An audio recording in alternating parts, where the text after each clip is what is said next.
welcome to this Christmas edition of the Euroexist China Videocast. Hello, everybody. Hi, Anna. Hi, Aldor. Hi, everybody. Yeah, we are really in Christmas mood. I see we're both wearing Christmas tree green sweaters as we promised in the last edition. Yeah, exactly. Yeah, the Christmas sweaters and the Christmas tree and everything is up. Normally, I would love if I had like a time off right before the holidays, but we have been quite busy recently with our science lab and everything. So this edition of the videocast had to sort of go to the end of the season, but that's just totally fine because I feel like having a little bit of a holiday spirit in the last videocast is also something that it feels totally appropriate. So how is everything in Italy? Are you guys having any snow, or how are things? Oh, a little bit, a little bit. We had some snow, not anymore. But yeah, like there were a couple of days when we woke up in the morning and everything was white. And of course, Christmas lights all around town, big Christmas trees, and Christmas markets. So the feeling and the Christmas mood is definitely there. And let's hope also that we won't have more restrictions because of COVID coming in, because we also need to consider it from that point of view. But it looks like it's going to be better than last year, and so it's already very good. And how is it in Beijing? Do you have any Christmas decorations around town? I would say less of a Christmas decoration this year compared to normally. It's a little bit interesting. Like sometimes they really double down on the Christmas theme and they put up all these Christmas trees and so on. And I don't know, maybe this year there's like a little bit less interest in external things with the COVID restrictions and everything. So you don't see as much of it like normally. There's some like winter themed things going on, I noticed, as an alternative. And I also saw like examples where people were decorating like red and like in the Christmas colors. But if you look really closely, it's actually like the Chinese Temple of Heaven that is like there, but they're kind of using it to decorate around. Anyway, it is Christmas here. I always feel like Beijing is a little bit Christmassy place. It gets cold in the winter and it gets dark here, and there are lights normally around this time of the year, and like of course people love to go shopping around this time. Like the holidays for the Chinese are like the Western holidays for the Chinese are a great opportunity to go shopping, and they are selling the tanghulu, like the little red hawthorn skewers that have like caramelized. It's like a little bit like caramelized apple, and they're also selling like this like roasted walnuts as well, and it's like very wintry. And for me, I've come to connect it a little bit with the Christmas spirit. So actually, because I've been here in China so many years during the Christmas time, a lot of the my Christmas tradition has been connected to how things are in the city during that time of the year. Anyway, I was thinking maybe we can like take a quick look back at what we've been doing lately. You made a video, Anna, right? Yes, I mean, we made several videos recently, but I think we can go on and watch this video that shows a little bit what happened during the recent Science Slam. So let's watch it, Halder. Yeah, definitely.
That's it. That was our science lab in a nutshell, right there. Yeah, so that was your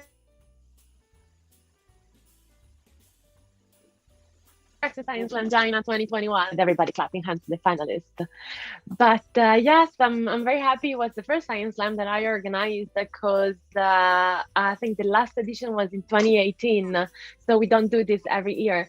But it was really exciting, and it was maybe even more exciting for some of us because it was, in this very interesting format. But okay, let me take a step back for those of you who might not know what a Science Slam is. A Science Slam is the science communication competition. And this year we started talking about science communication back in the first quarter of the year. We had this science communication training with very interesting trainers, including also last Science Slam winner and other like experts in science communication. And so we started collecting interest and applications to select the finalists for the final event, the final competition that took place just recently in December. And so we invited finally six researchers, three Chinese researchers and three European researchers based in China to come and join our final event and compete among each other. And we had a jury, part of which was in Beijing, part of which was online, that had to assess the best science communicator.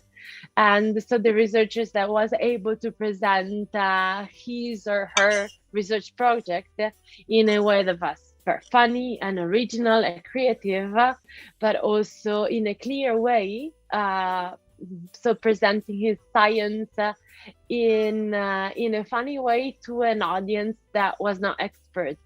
So they found like very original ways, really, and very different approaches, one from another, to explain their complex research projects in very different fields, using softwares and drawings, or using objects and moving around with the camera. It was really very interesting, also because of the format. But we'll get to that in a minute. So I mean, it's a fun competition. Normally we would hold it in Beijing or in Shanghai, in a nice environment, maybe a bar, and meet with all the participants and all the audience over drinks. Of course, this year was not possible, but still we managed to put together, I think, a nice original event, in the spirit of the Science Slam. So we had these six researchers connecting from different parts of China, from the south, even from Hainan, from west China, Chengdu. Some was in Beijing, but anyway, they were, on their couch at home. Then Haldur was with our jurors in Beijing in a very nice setting, with sitting. Everybody was sitting around the stage. This small theater, and they would follow on a big screen.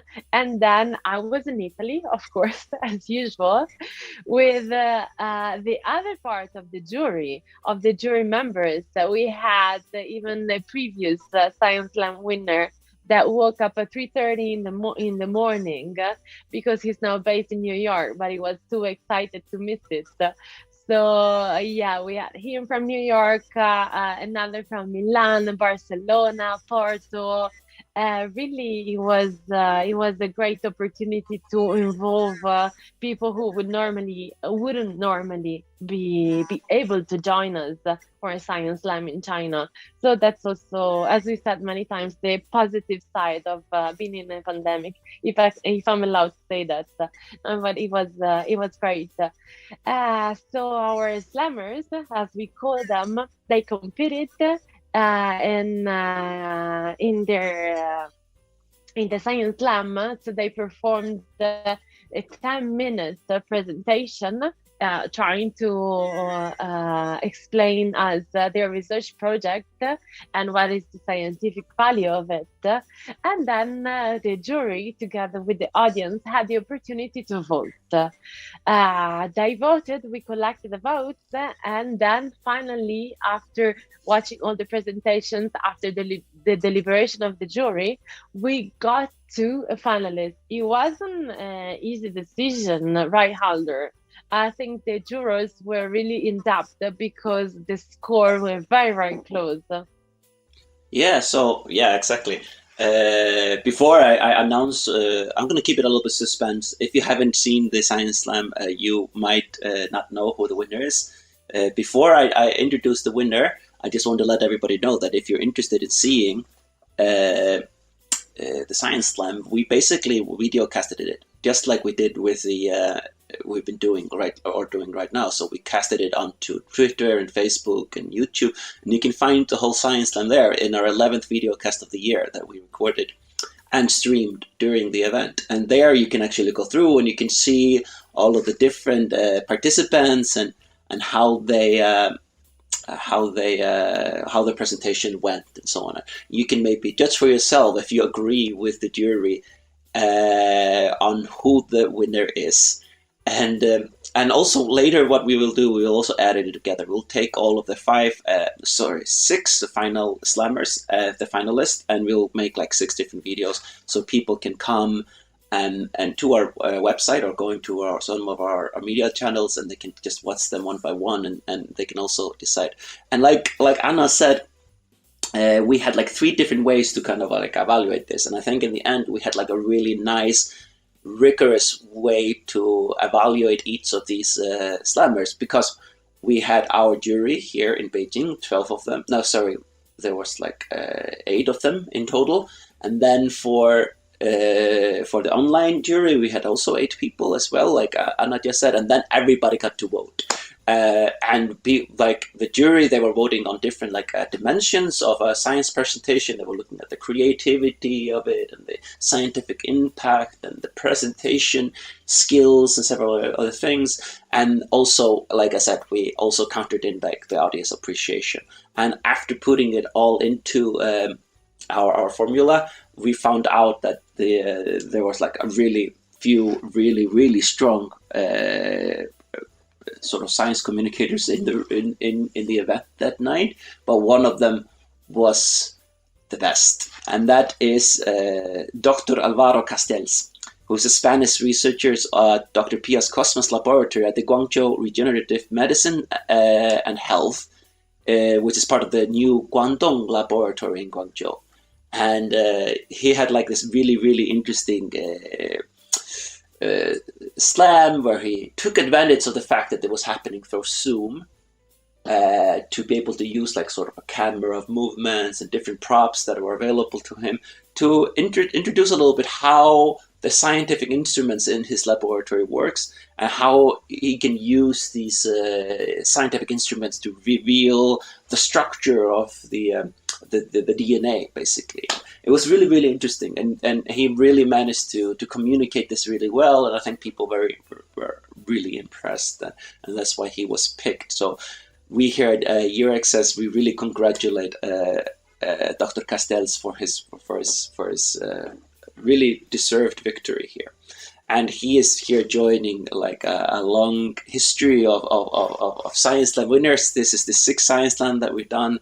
And actually during that evening, we had like with us like old winners like Chong Chong Tong, who won the last time, and Miss Xiao Tong Meng, who won the year before him, as well as Vikas Malik, who won in 2016, and like all of these people were there. And now Alvaro has joined this excellent group. Actually, Anna, we should maybe think about how we can maybe use this group, because now we have like a 6 people that are like really proven themselves to be amazing communicators, and maybe we can like do something with them in the future. That would be really interesting. But there was one thing that was really new with the Science Slam this year, and we've never done before. And that was the fact that it all took place in a hybrid format. We were not only in the meeting room here in Beijing, but also we had this we had the Zoom meeting going on. So all the presenters were not in the room, and this is the first time we had to do this in the science lab. A normal science lab has not always been like this. Like normally what we do is that we will invite them and fly them to Beijing, and we'll have this big event with a lot of audience, 200 people watching and voting and doing everything. So I have to say, even though we had really lovely facilities and there was like this beautiful concert hall that we were using here in Beijing with beautiful piano and candles and everything, it was a little bit lonely there to be only 10 of us. But we did feel a little bit better because on the screen, Anna had like a whole cohort of people that were doing their online jury alongside with the finalists who came also online. And in addition to that, there were also, I think, over 100 audience members that were watching it through the stream and through the Zoom webinar feature, etc. And I think on its own, this whole format is a really revolutionary way for us to do this. But I think we all agreed that it was a little bit missing, because when it comes to science communication, there's so much more to it than just doing a video. Although doing a communication, like being able to show off your video skills, is a good indicator of that you're a really good communicator. But what we also wanted was to give like a little bit of feeling of stage presence. So what we decided to do, and it was kind of crazy and a little bit, I think, over the line for us, but we did it anyway, was that we introduced this third space to the whole activity, where in addition to the Beijing venue and in addition to the Zoom participants, we also had virtual reality dimension to it all. So the people in Beijing and the people in Zoom could meet each other in this virtual reality space that we had created for the purposes of this event. It was like a virtual reality island in this beautiful environment with a huge stage, and there was this gallery with all the pictures from previous science slams from the years before and so on, and everybody was able to participate in this. We sent virtual reality devices to all of the finalists and some of the online juries, and they were all there. So between being on Zoom, you can see it in the video, they put down their virtual reality glasses, and they will go into this new space. And inside the Beijing venue, we also had virtual reality glasses for everybody. So when they were watching, they could watch it on a big screen. They were also able to go into virtual reality, see what's going on right there, and also maybe even interact with each other and the participants in a way that Zoom just doesn't allow. And this was really interesting. It was really difficult. And I mean, like, one of the things that happened is that maybe halfway through, the virtual reality server crashed, but Anna, who was on top of the technical side in Italy, managed to restart it all, and it was a exhilarating thing. And I can say there was a lot of adrenaline going on, trying to juggle these three different things at the same time. But I think in the end, it really gave an interesting perspective of how these sort of things can be going on in the future. We can be meeting each other in reality. We can be communicating through online meeting, remote meeting software. And we can also meet like in this virtual way, which is like a totally new way. And I don't think I've ever seen anybody do that before in our field of work. So I think it's a little bit of a very revolutionary, innovative approach to this whole thing. And it gave the presenters an opportunity to sort of give a feeling that they're actually there, that they're standing on a stage, they have to move around, they have to move their hands, they need to look at the audience, they need to do all of these things that you need to do when you're actually doing a science communication in reality. So that was really, really exciting. We did not make them do the whole slam in virtual reality. Actually, just before their slams, which took place on Zoom, all of them had to go on stage in VR and do like a 1 to 2 minute short pitches of themselves, just to give this impression that they are on a stage and they can do all of that. But it's difficult to describe in words, so we have put together a little bit video to show you guys how it was and how the feeling is. So let's take a quick look at that. And our participants that are coming all over from all over China, from Chengdu and Chongqing and Guangzhou. The thing that is different right now is that we thought that we would try to break out of the Zoom a little bit by inviting you guys to sort of see how the future of communication can be if we be using virtual reality. And that's why there's virtual reality devices on all the tables here today. And that's why all the science climbers have a virtual reality device at their home right now. And that's also why some of our online classes are going to be in virtual reality. So if you guys are interested, you can put on your virtual reality glasses. They should all be ready. And you can see the slammers who are already in there. You can talk to them even and so on. And what's more, you can watch them when they start the science lab by introducing themselves in your virtuality. So I was thinking, Anna, maybe you could like pop into virtuality really quickly. And we can see how it looks like. Oh, there I am. And where are you? Oh, there you are. So, do you see me?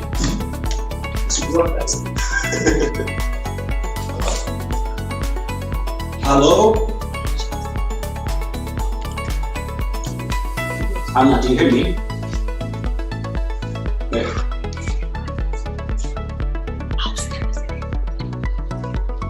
She's not going to be very no, but this lady over there, she's very. Okay. Anyway, so this is how it looks like. You guys can see the virtuality here. Oh, and everybody in the room has already put the virtuality glasses on. Anyway, so I was thinking at this point I would maybe just throw the ball back to Anna, and who will start with the first three science that you're introducing them and so on, and we will also hear from them. Hear the first round of introduction. Actually, before we start, I might want to introduce like who is in the room here with us today, but we don't have all of them yet, so I might do it later. But just really quickly, we have science diplomats here from the Norwegian Embassy, and we have from the German Academic Exchange Center. We have a professor from Videocast. We have diplomats from the European Embassy and the French Embassy. So basically, these are the sort of audience that we're looking at right here. And maybe Anna will introduce a little bit what sort of people are with her online. Okay, Anna? Yeah, of course, Alder. So this format of having people online and using VR really allows us to welcome members of the church from all around the world, because we literally have members from China, from New York, Milan, Barcelona, you can name it. We have someone from everywhere, basically. So yes, since they're all connecting online, I'm going to just maybe ask them to just show their faces, wave to say hello to the audience, and maybe just very quickly say their name, where they are, and what they do. So we do it very quickly, and then we move on.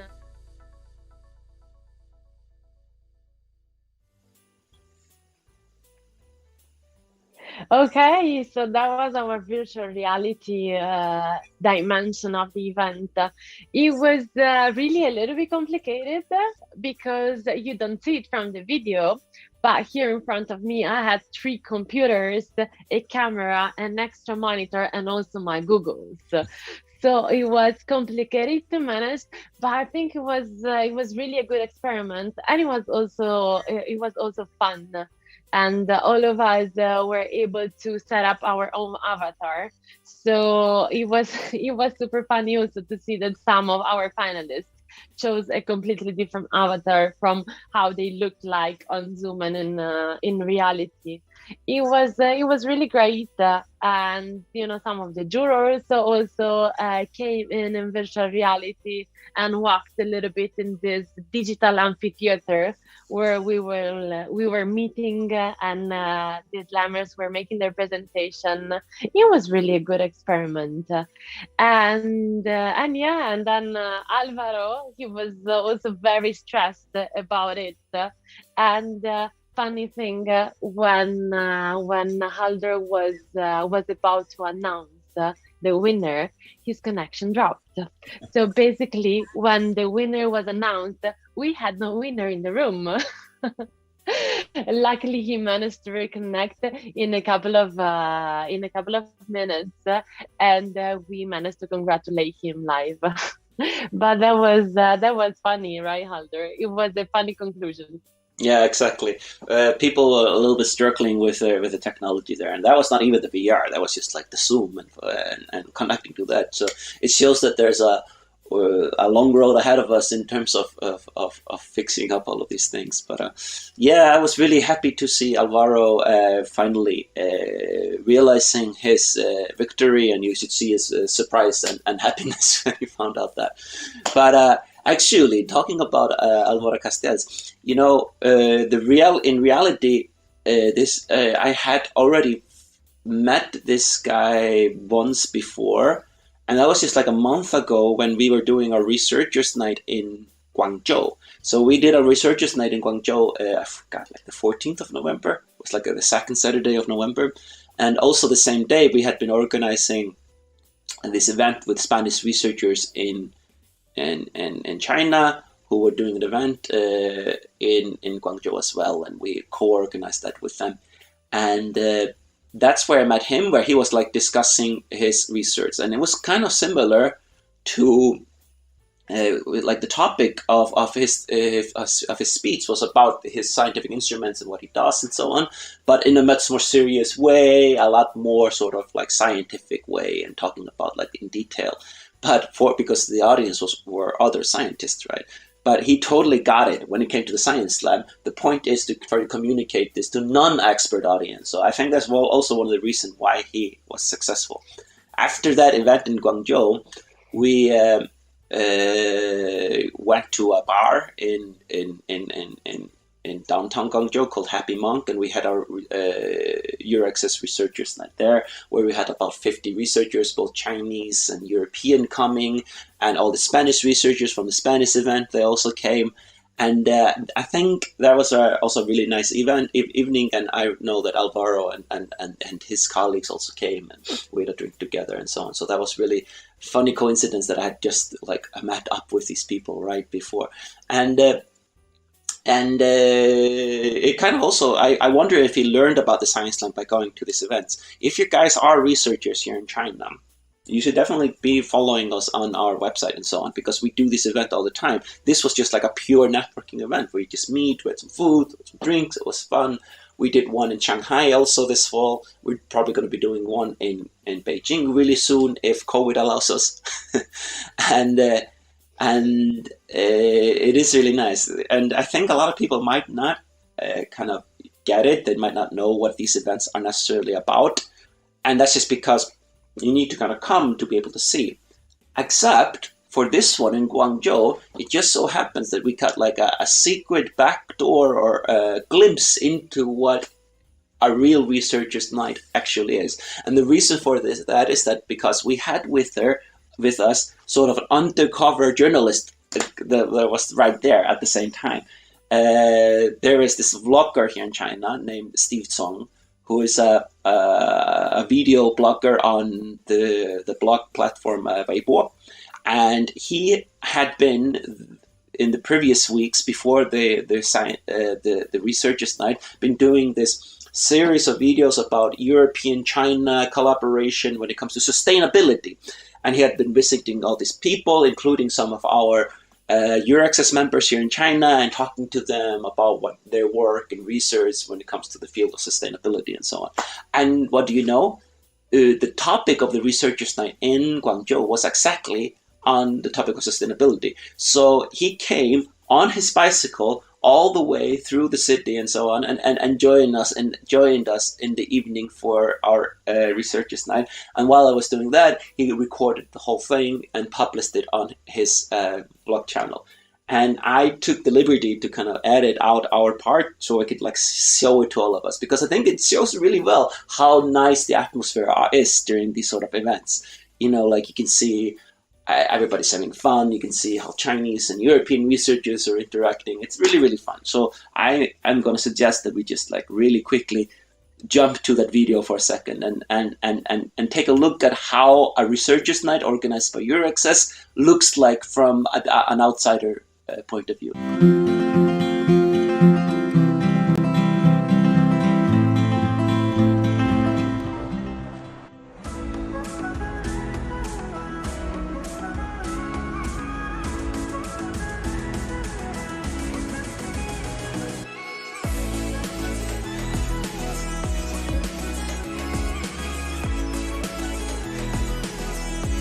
My name is Halter Berg, and and I'm the country representative of Eurexis in China. And what is Eurexis? Let's see. So Eurexis, in a nutshell, is like a network of researchers. So we are creating a bridge between China and Europe by connecting researchers, connecting individuals in Europe and China that are doing research. First of all, we try to focus on Chinese researchers that are here and are interested in working with Europe in some way, looking for partners in Europe or doing something with Europe. And then the other group are European researchers that are coming here to China. 4 things that are most important. Number 1, we try to disseminate information. We also do all kinds of networking. We did a science communication training. So like if you want to learn how to do like this kind of fun thing, you can do it through our webinars. That's probably the best way.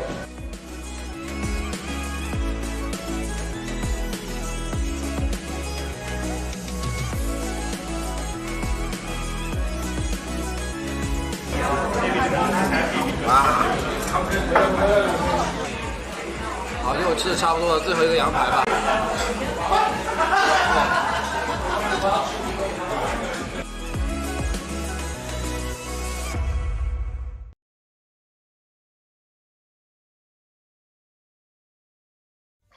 So here we are again. You can see that Steve really enjoyed the lamb chops and the European food that we were making available there. Actually, really funny story.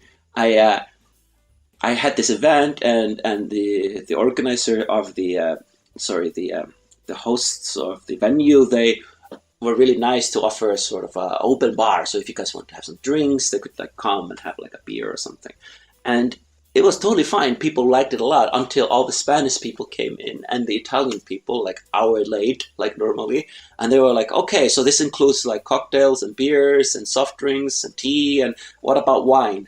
And I was like, I don't think it includes any wine. So we had to go into emergency mode to make sure that people could get some wine. It was really funny because, you know, these are the sort of people that prefer wine above all else. And I don't blame them. It is a really nice sort of to have a glass of wine when you're meeting up with people. It's really lovely.